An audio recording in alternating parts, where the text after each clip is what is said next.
là où il se trouve, qu'ils puissent connaître la véritable communication, la véritable information, ce qui se passe sur le territoire de la République démocratique du Congo. L'accord de paix signé depuis le 4 décembre, aujourd'hui nous sommes le 10 décembre, 6 jours après, évidemment, le constat est amer sur le terrain parce que les deux parties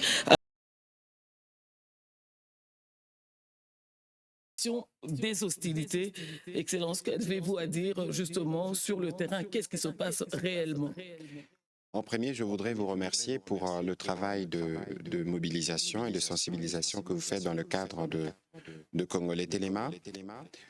Je me tiens devant vous aujourd'hui toujours avec la même gravité parce que la situation qui se passe dans la partie est de notre pays est inacceptable, surtout après la signature de l'accord le 4 décembre dernier. Vous savez déjà que pour nous, les retraits de troupes rwandaises et l'association de soutien, de toute forme de soutien en 23, était une condition pour que nous puissions penser construire la paix. Nous sommes partis à plusieurs, d'ailleurs, sollicitations du président américain, nous y avons répondu et nous nous sommes engagés à faire notre part. Et aujourd'hui, avant que nous puissions d'ailleurs faire quelques points, je voudrais commencer par dire notre solidarité. Il y a 2-3 jours, on a déjà commencé à communiquer sur ce qui se passe dans l'axe Kamanyola-Ouvira en province du Sud Kivu. Vous avez suivi que hier, nous avons été autour de la première ministre pour faire le point du sujet et les constats est malheureux parce que nous avons plus de 200 000 compatriotes qui sont déplacés. Je ne compte pas les stocks de 7 millions de déplacés que nous avons déjà pour d'autres conflits et principalement pour les agissements du Rwanda à travers le RDF. Et donc ce soir, nous sommes encore malheureusement dans la difficulté de vous dire que plusieurs compatriotes donc, ont perdu la vie. Beaucoup d'autres sont blessés parce que vous savez que depuis les dimanches derniers, à la suite d'ailleurs du communiqué de l'armée, nous avons fait les points des bombardements et des attaques qui partent du territoire rwandais. Bugarama, et qui ont des cibles notamment de structures civiles, des hôpitaux, des centres de santé, des maisons d'habitation. Ces attaques qui se font avec des engins de la mort, il y a par exemple des drones qu'on appelle kamikazes, des drones suicides qu'on largue aveuglément et qui tuent beaucoup de compatriotes.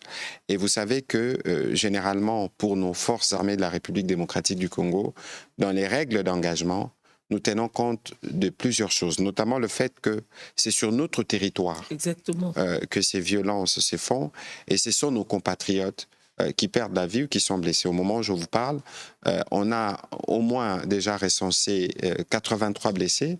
Et ça, c'est sur des chiffres d'il y a 2 jours. Je crois que ça devrait évoluer. D'ailleurs, d'ici la fin de la soirée, on aura des éléments parce que je voulais justement avoir davantage d'éléments de terrain pour pouvoir faire cette communication parce qu'il faut signaler que la situation s'est particulièrement détériorée à Ouvira. Parce que, comme nous le savions déjà depuis plusieurs jours, il y a une violence inouïe qui s'est fait sur terrain et qui est portée directement par l'armée rwandaise dans l'objectif de s'aimer la mort et la désolation. Et donc, ce soir, on attend évidemment d'avoir un autre point plus complet de la situation du gouverneur Pouroussi tout à l'heure, mais je dois vous dire que nous avons été, le président de la République, la première ministre, tout le monde mobilisé pour suivre la situation de près. Évidemment, il y a des aspects militaires qui ne feront pas l'objet de ces discussions, mais voir que nous sommes dans le cadre de Congolais Téléma. Les militaires sont aussi debout et mobilisés dans le cadre de Tolobaka, Bendele Koyate, parce qu'il y a un impératif pour nous, c'est que nous ne céderons aucun centimètre de notre territoire. Et donc c'est ici les lieux de saluer la bravoure et le patriotisme de nos militaires, mais aussi de tous les volontaires qui sont debout et qui opposent une résistance à toutes ces forces hostiles. C'est d'exprimer à nouveau notre solidarité pour toutes nos populations qui sont victimes de ces attaques du Rwanda. De toute évidence, nous savons qu'au bout de cette situation, notre pays sera vainqueur. Donc le message de ce soir, je reviendrai dessus, c'est que nous devons tous rester mobilisés, comme je le dis, et que dans la guerre qui se passe actuellement, ce n'est pas une guerre qui cible le président. Les offensives dont il est question ici, ce n'est pas simplement ce qu'on voit sur l'axe Kamanyola-Uvira. C'est plusieurs points qui sont attaqués simultanément. On a des actions hostiles Walungu, Shabunda, dans les axes précis. Je pense qu'au niveau de l'armée, ils pourront faire ou nous envoyer des éléments plus précis pour communiquer, y compris dans la province du Nord Kivu, dans l'axe Masisi-Walikale ou encore dans l'axe Lubero. Pourquoi nous les disons? Parce que nous avons un besoin pour les Congolais d'être mobilisés. Et lorsque nous venons communiquer pour justement éviter que nos populations tombent dans le piège du poison rwandais. Nous les disons tous les jours parce que la guerre s'est faite à plusieurs niveaux. Mais ce que je dois rappeler ici, c'est la détermination du président de la République et de nos forces armées à s'assurer que nous avons protégé à la fois nos populations et notre territoire. Oui, parce que c'est important parce que ça fuse de tous les sens et chacun mène, comme je le dis, le commentaire est libre, mais l'important c'est de connaître la véritable information. Aujourd'hui, on parle encore des populations. C'est vrai qu'il y a eu un moment, il était question du corridor humanitaire au niveau de l'aéroport de Goma, évidemment, qui n'est toujours pas ouvert. Mais aujourd'hui, Excellence, quelle est la situation de nos populations face à ces violences? Bon, maintenant, c'est ça, évidemment, j'attendais de recevoir des éléments récemment, notamment sur les nombres de morts. Mais je vous ai dit tout à l'heure que des chiffres que nous avons reçus d'il y a 48 heures, on était à 83 morts et plusieurs blessés, notamment des enfants et des femmes. Vous savez que ce sont les personnes les plus vulnérables, les plus touchées. Nous pourrons évidemment revenir dans une prochaine communication avec des chiffres plus consolidés, le temps que le gouverneur pour aussi puisse les rassembler, nous les donner. Mais déjà, ce qu'on peut dire, c'est qu'il y a plus de 200 000 personnes qui sont déplacées.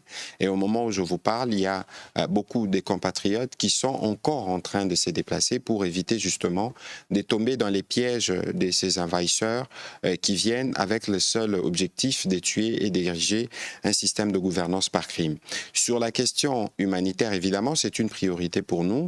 Vous avez suivi que le président de la République avait participé le 30 octobre dernier à Paris à la conférence humanitaire, mais vous savez aussi que ceux qui, les occupants, donc le père, le Rwanda, et le fils, le M23, gouvernent par crime, ils dénient l'existence de toute forme de crise humanitaire et que malheureusement, ils compliquent la tâche de différentes organisations qui doivent intervenir sur place pour apporter l'aide dont nos populations ont besoin. Mais ceci dit, c'est un défi sur lequel nous travaillons en plus avec nos partenaires et nous pensons que nous pourrons desserrer les taux finalement pour arriver à donner l'assistance humanitaire à nos populations.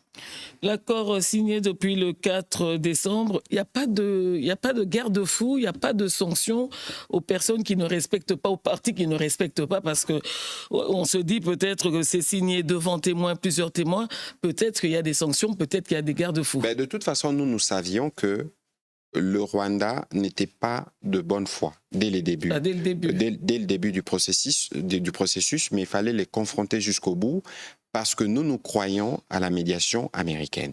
Évidemment, le président de la République avait eu l'occasion de mettre le point sur la table à l'occasion des échanges à la Maison-Blanche. Et quelques jours après, les faits lui donnent raison en parlant des offensives généralisées qui ont été lancées par le Rwanda, accompagné de son fils, le M23. Et donc aujourd'hui, pour nous, c'est simple. Et d'ailleurs, hier, vous avez suivi qu'il y a eu ces communiqués unanimes.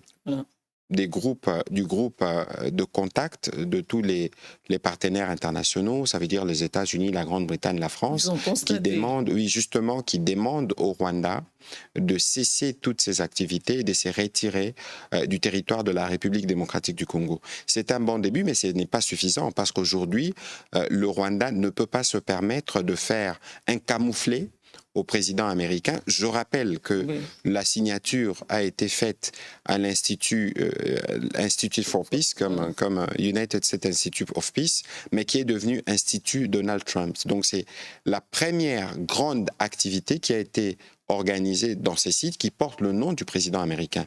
Et donc le fait que le Rwanda sape un accord qui a été salué pourtant unanimement par le monde entier. On a vu les réactions, on a vu la mobilisation du président américain. C'est une preuve supplémentaire, en réalité, qui n'ont aucune considération pour le droit international, aucune considération pour tous ces pays qui, comme nous, travaillent pour le retour de la paix dans l'Est de la RDC. Donc il est évident que ma collègue des Affaires étrangères l'a déjà fait, donc nous exigeons des sanctions pour s'assurer que l'accord produise les effets escomptés.